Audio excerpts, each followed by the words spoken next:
ಕಾರಣಕ್ಕೆ ಬಂದವರೇನೋ ಸತ್ಯ. ಪರನ ಕುಟೀರವನ್ನು ನಿರ್ಮಿಸಿ ಅದೆಷ್ಟೋ ದಿವಸಗಳಿಂದ ಜೀವನವನ್ನು ಕಳೆಯುತ್ತಾ ಇದ್ದೀನಿ. ಇಂದು ಮಾತ್ರ ಸೀತೆಯ ಪಾಲಿಗೆ ಸುದಿನ ಎಂಬುದಾಗಿ ನಾನು ಭಾವಿಸಿಕೊಂಡಿದ್ದೇನೆ. ಯಾಕೆ ಗೊತ್ತೇ? ಅದು ಆ ಕಡೆ ನೋಡಿ ಅಂತೆ ದೊಡ್ಡ ಕಾಡಿನಿಂದ ಓಡೋಡಿಕೊಂಡು ಬಂದಂತಹ ಒಂದು ಜಿಂಕೆ ತಾಳವೊಂದನ್ನು ಹಾಕಿದೆ. ತನ್ನಂಗ ದಿನ್ನಂಗ ದಿಕ್ಕಿಟ್ಟ ತೋಮ್ ಎಂಬುದಾಗಿ ತಾಳಕ್ಕೆ ಲಯಬದ್ಧವಾಗಿ ಕುಣಿಯುತ್ತಾ ಉಂಟು. ಪಂಚವರ್ಣ ರೇಖೆ ಬಂಗಾರಗಳಿಂದ ಕಂಗೊಳಿಸುತ್ತಾ ಉಂಟು. ಸಾಮಾನ್ಯವಂತ ಮೃಗಗಳ ಕಾಲಿನಲ್ಲಿ ಇರುವುದು ಗೊರಸುಗಳು, ಇದರ ಕಾಲಿನಲ್ಲಿ ಹಾಗಲ್ಲ, ಸಣ್ಣ ಸಣ್ಣ ಕಾಲಬೆರಳುಗಳಿಗೆ ಗೋಚರಿಸುತ್ತಾ ಉಂಟು. ಅರ್ಥವಿಸಿಕೊಂಡಿದ್ದೇನೆ, ಈ ಕಾಡಿನಲ್ಲಿ ಇರುವುದು ಒಂದು ವಿಶೇಷವಾದಂತಹ ಮೃಗ ಎನ್ನುವ ಹಾಗೆ. ಅದನ್ನು ನೋಡಿದಾಕ್ಷಣ ಯಾಕೋ ಏನದನ್ನು ಎತ್ತಿ ಮುದ್ದಾಡಬೇಕು, ಅದರ ಜೊತೆ ಆಟವಾಡಿಕೊಂಡಿರಬೇಕೆನ್ನುವಂತ ಆಸೆ ಅಧಿಕವಾಗುತ್ತಾ ಉಂಟು.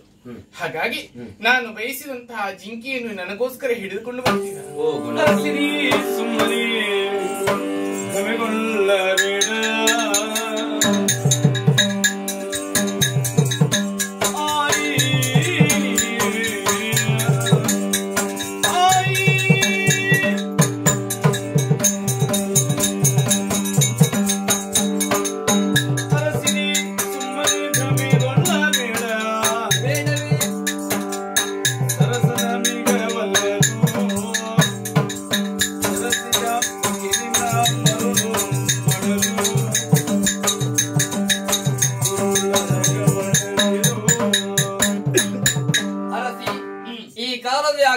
ಗೋಚರಿಸುವಂತಹ ಜಿಂಕೆಯನ್ನು ಬಯಸಿದ್ದೇನೆ.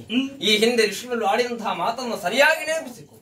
ಈ ಕಾಂತಾರದಲ್ಲಿ ಅದೆಷ್ಟೋ ಘೋರವಾದ ರಾಕ್ಷಸರು ವಾಸಿಯಾಗಿದ್ದಾರೆ. ಯಾವ ಕಾಲದಲ್ಲಿ ಯಾವ ರೀತಿಯಲ್ಲಿ ಬರ್ತಾರೆ ಎಂಬುದಾಗಿ ಹೇಳುವುದಕ್ಕಾಗುವುದಿಲ್ಲ. ಮಾಯಾ ವಿದ್ಯೆಯ ಮೂಲಕ ನಮಗೆ ಆಪತ್ತು ಒದಗಿದರೆ ಏನು ಮಾಡುವುದೇ? ಆ ಮೃಗದಿಂದ ಕೇಡು ಬಂದುದಾದರೆ ನಾನು ನೋಡಿಕೊಂಬಿದೆ. ನಾನು ಬಯಸಿದಂತಹ ಮೃಗವನ್ನು ತಂದು ಕೊಡದೇ ಇದ್ದರೆ ನಿಮ್ಮ ಕಾಲಬುಡದಲ್ಲಿ ಪ್ರಾಣತ್ಯಾಗ ಮಾಡಿ. ಆ ಜಿಂಕೆಗೋಸ್ಕರ ನೀನು ಪ್ರಾಣವನ್ನು ತ್ಯಜಿಸುವುದು ಬೇಡ. ನೀನು ಬಯಸಿದಂತಹ ಜಿಂಕೆ ನಡೆಸಿಕೊಂಡು ಕಾರಣಕ್ಕೆ ತೆರಳುತ್ತೆ.